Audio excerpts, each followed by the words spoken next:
Greetings. My name is Tariq Cyril Amar. Welcome to the sixth episode of my podcast, The Ninth Wave, where, as some of you will know, I discuss issues of politics and geopolitics that interest me and that I think are in some way important. What I would like to address today in a fairly short episode for once is a striking case of double standards, really. The term is absolutely appropriate here in Western politics and also in Western mainstream media reporting and commentary concerning the concept of civil society. And in essence, I feel that we are looking at the fact that for the West, and this isn't new, I understand, but we are looking at it now in a particular egregious form, that for the West, there are really two kinds of civil society. One is almost tempted to paraphrase that old Western, the good, the bad, and the ugly, where the heroes constantly say to each other, there are two kinds of this or that. And in this case, it turns out there are two kinds of civil society. One kind is usually described in the West with always the same term, namely vibrant. Vibrant is the code word that means this is good civil society. This is civil society we like. And the other kind is the type of civil society that the president of the United States, genocide Joe Biden, will comment on by saying order must prevail. As we know, this is what he had to say about his concept, literally, of civil society. That is a verbatim statement from his recent address. The United States, he explained to his viewers at home, is what he thinks a civil society is, namely a place where order must prevail. So there we have it. On one side, you have vibrant civil society, and that includes very much, as we will see, massive demonstrations and protests that definitely trespass, damage property, and also include violence, but it's still vibrant. And on the other hand, you have civil society that must and can be suppressed by brutal police methods because order must prevail. Now, there is no secret, obviously, to why this curious schizophrenia, this conceptual schizophrenia is emerging or has emerged or is displaying itself again in full. The basic reason is actually disappointingly simple, which is that there is civil society at home, which disturbs us, Western elites, in case that it resists us and our policies. And then there is civil society abroad in places where we hope it will disturb our geopolitical opponents. And that civil society then is good civil society that we describe as vibrant, right? I could give you a lot of examples of this astonishingly monotonous use of this term. It's almost like there's a circular going around, right, between the White House, the Washington Post editorial board, and really everybody else who's in the loop. The memo says, when we talk about civil society that we like because we think it can mess with Russian interests somewhere, then please call it vibrant. It's almost silly. Anyhow, so I think one should be a little bit more specific here. And by being more specific, I can also explain why this particular topic has come to my mind just now. And the reason, of course, is, as many of you will have guessed already, that we have a striking contrast now between what is happening on especially American campuses, but not only American ones. A little bit is happening in Greece, in Paris, for instance, as well, in France, and also a tiny bit already in Berlin. And the response is always more or less the same, namely send in the police and beat the protesters. And these, of course, are protests that have grown really massively and spread across the whole country in the United States. They started, as you know, at Columbia University. I think the 17th of April is usually seen as a key date here. And since then, they have gone to multiple other universities and colleges, especially, where the response on the whole has been always the same, namely the protests have been rejected by the university administrations and the public authorities, and sooner or later they have been repressed, in, I would say, more cases than not, with demonstratively brutal police methods, with people in riot gear storming whatever encampment students had set up, and so on and so on. I won't go into too much detail here because it's really all over the media, even the mainstream media. You can sort of piece the story together through the fog, the glass darkly of the usual ideological packaging, right? But even according to the New York Times, for instance, we know already that at least 2,300 arrests have been made in the last 2 weeks on American campuses. That is a significant number. We also know of specific egregious cases of violence in the repression of these protests. For instance, at Dartmouth very recently, where a 65-year-old professor who also happened to have chaired Jewish studies at one point at that university was so brutally handled that she got out of that encounter with whiplash. And on top of that, her university then suspended her. And her crime, in quotation marks, was simply that she had tried to protect her students from similar police violence, and she had dared to take pictures or make videos of the police on her phone. And that, of course, led to that sort of response against, once again, a 65-year-old lady. Obviously, whoever engages in that as a grown-up man is a swine. I will put it very clearly, a swine. One doesn't do that either in or out of uniform. Now, again, I don't want to go into details. On one side, we have this very brutal response, this very reactionary, this sort of 1950s, darkest 1950s response to students protesting. And we will talk about what they are protesting in a minute. And on the other side, you have also massive protests. They're quite different, but they're big. They have quantity in Georgia. And here, of course, we don't mean the American state of Georgia. We mean the former Soviet Republic of Georgia. All Georgians, please don't be insulted. I'm not saying this to reduce your identity to former Soviet Republic. Of course, I wouldn't do this. I'm a historian. I understand that Georgia is an old nation and an old country. But since there is an American state of Georgia, we have to make it clear we are talking about the place in the Caucasus here, right? And what has been happening there is, in essence, I'm again simplifying to keep it short, that the government has launched a repeated attempt to pass a law that requires that NGOs report, in essence, when they have a certain share of foreign funding from outside Georgia in their budget. That share is 20%. Now, I'm not trying to belittle what the protesters are about. I'll be fair and summarize as good as I can their concerns. You will find them again all over the Western mainstream press because it is only busy with showing you the side of the protesters in Georgia. Their concern is that this law isn't harmless, that it's not simply about transparency, as the name implies, the official name of the law, but that it is sort of a political weapon of repression that aims at, once again, repressing in Georgia, in Caucasus, Georgia, civil society. Right. This then gets entangled, has gotten entangled with geopolitics very, very clearly. The European Union and the USA treat these protests as the spearhead, I should really say, whether the protesters want that or not, they are being treated like that, that they can guide against Russia. The European Union and the USA think that somehow Russia is involved, or that at least Russia has, as it were, a latent interest in the law that the Georgian government is trying to pass. So this is how the geopolitics enter the picture. We could speak more about that. Let me just say something very simple here, which is that please distrust the Western story. You should distrust it as much as you would have had to distrust it in 2014 in Ukraine.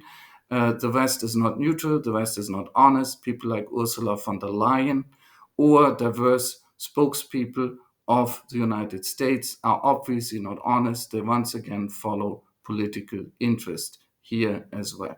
Now, let's go back to what the students in the United States actually are protesting against. They are not protesting against a law concerning NGOs in one way or the other. They are protesting literally against a genocide that the United States as a state is so heavily involved in that I will once again call it co-perpetrator. The United States is not only in quotation marks, an accomplice in Israel's genocide of the Palestinians in Gaza. It is a co-perpetrator. It has massively supported this genocide. And the president, I will once again call him genocide Joe Biden, has reaffirmed once again in the same speech in which he let us in on his bizarre understanding of what civil society is about, that he will not change course on that matter. So there you have it. On one side, you have protests, mostly on campuses at this point in the United States, against participating in an Israeli genocide. On the other hand, in Georgia, in the Caucasus, you have protests by people who are concerned that a government law will somehow restrict their freedoms, self-expression, political participation, whatever you call it, inside what they see as civil society. Let me add one further background point. The best, by far, the best, perhaps even really, to be honest, the only useful piece of recent writing I have seen on this situation in Georgia, in the Caucasus, is by two excellent researchers, Almut Rochovansky and Sopo Japaridze. It was published first in Left East. It is now being republished, I think, in Jacobin, as far as I know. That is no wonder. It is a strikingly good piece. It has drawn a lot of attention for excellent reasons. And it's the only piece of writing that I know in which the authors have managed to take an objective distance from both sides in the conflict in Georgia and the Caucasus and give what I think is an excellently balanced account. Now, I won't summarize it here. I felt it was my duty to mention this, first of all, for those of you who might want to look it up, please do. And also because this is a major achievement, and I think they deserve, these two researchers, Rochovansky and Japaridze, definitely deserve that we underline what they have done here. Back to the issue of civil society. When you look closely at the protests in the United States, which are anti-genocide protests, they are often called pro-Palestinian. I am going to avoid this term. They are anti-genocide protests. That is their true core. When you look at these anti-genocide protests in the United States and you compare them with the protest tactics that the protesters in Georgia and the Caucasus have been using, I think if you're fair, you will find that the Georgian tactics have been more violent, actually, more violent. And once again, you can make an argument if you understand the case of the protesters in Georgia or if you sympathize with them, which is entirely your right, you could make an argument that somehow that violence is justified, right? They have attempted to storm parliament. The Georgian government is not a tyranny. This is a duly elected government, and it has a majority party that has the votes to actually pass this law. Those protesters have attempted to storm that parliament. They have taken over large public areas in Tbilisi, the capital of Georgia and the Caucasus, which means, and this has been acknowledged by the same people who in the West have called these protests peaceful and nonviolent, which means that of course they have trespassed and of course they have at the same time inhibited traffic and all those things that other people may want to do as well, like getting to their work or maybe even getting to some university or to a graduation, right? This is an argument we hear often in the United States. In the United States, if you look at where violence has actually occurred, and it has by now occurred in a lot of places, it has, to my knowledge, either exclusively or almost exclusively, with very few exceptions, come from either the police and campus security, mostly usually outside police forces coming in, being called in, or even worse, as at UCLA on the West Coast, a very important school, it has come from both the police, who have used, among other things, weapons such as rubber bullets, a very Israeli specialty. Those things can break bones, as we know, and they're extremely painful and nasty. It has come in these cases, at UCLA at least, from the police and from so-called counter-protesters. And I will be very clear about these counter-protesters here. They're essentially an organized SR-like mob. For those pro-Israeli, pro-genocide Hasbara trolls who love to constantly see somehow the Nazi Reich, the Third Reich, Nazi Germany re-emerging in totally peaceful campus protests against a genocide, you want to see something that looks very Nazi to me, and I'm a historian and I'm also German and I've worked on that period. It's the mob that attacked at UCLA and attacked the protesters who were against the genocide. It's the counter protesters. Those are classical Nazi methods.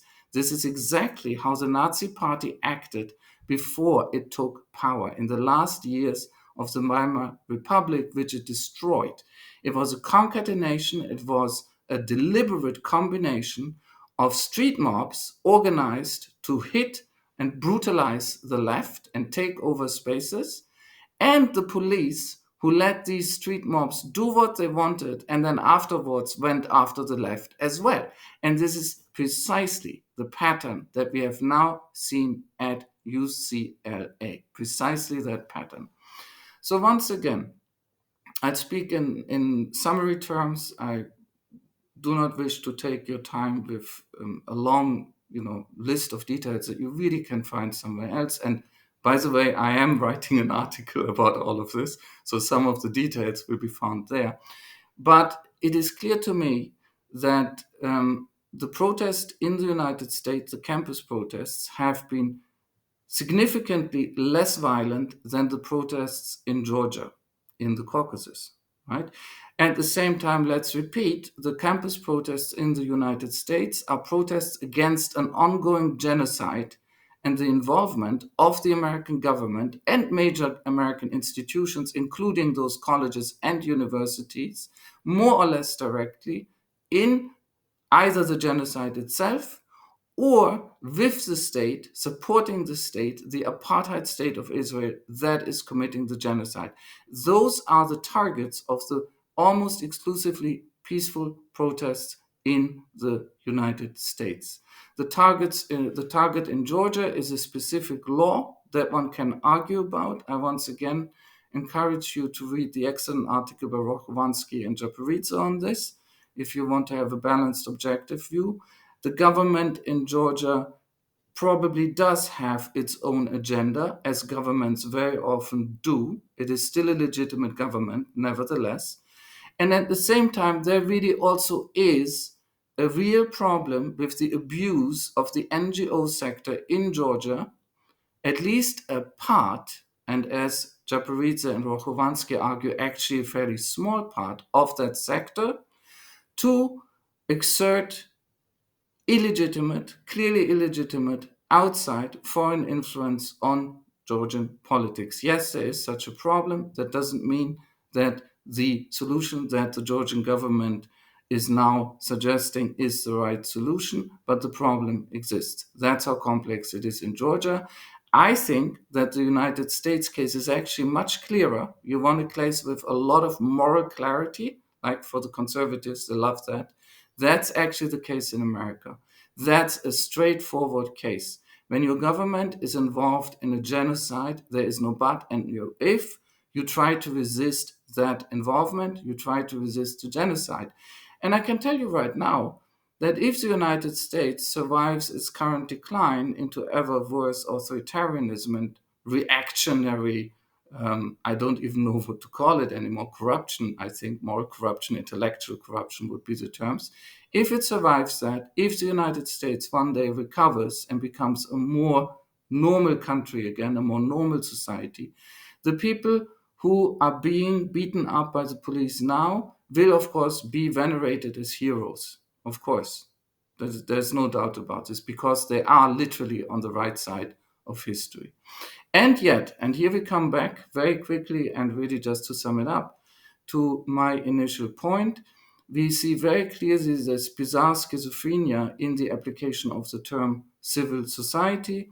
In Georgia, mainstream Western media, the European Union, the US, representatives of the State Department, and so on, and so on, and so on, use the term civil society, usually encoded, flagged by the term vibrant, as essentially saying these people have a right to topple the government.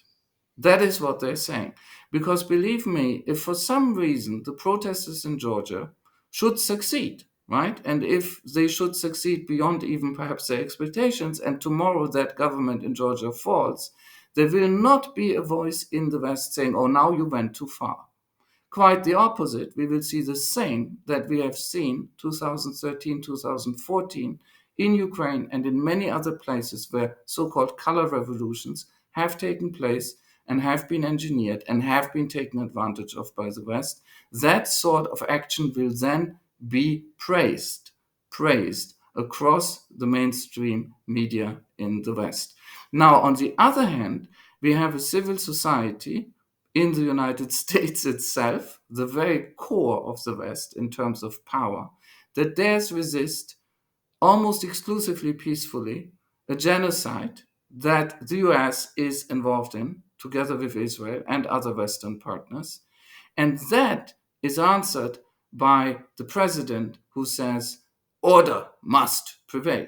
And what he means by order, of course, let's be precise about this, is that in reality, he wants protests that make no difference at all to anybody. That's his idea of order.